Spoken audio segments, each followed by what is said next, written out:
The financial crisis of 2008 caused a rise in suicide rates around the world, especially among men.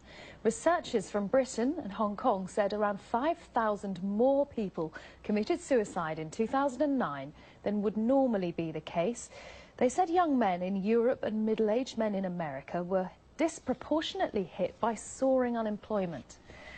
The Samaritans charity says 1 in 6 calls they received last year was about financial difficulties. That's up from 1 in 10 before the crisis.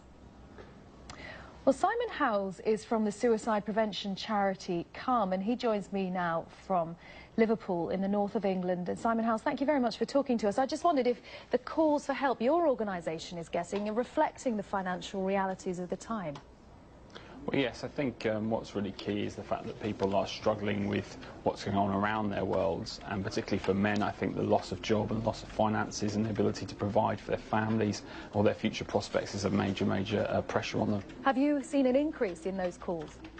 We certainly are getting more people who are calling about those sorts of issues, and especially in the UK around the changes to benefits and things that can really unsettle them within their communities and where they live.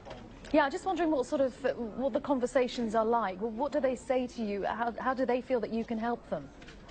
Well, firstly, I think it's really important to understand that from a man's point of view, often men aren't particularly verbal about what's going on in their minds. You know, we are kind of brought up with this idea that being silent is the best way of bottling it up and kind of taking it on the chin. So when a man does call a helpline or ask for help, they really are often quite in crisis, and they're trying to make sense of it and recognise that actually this isn't something they can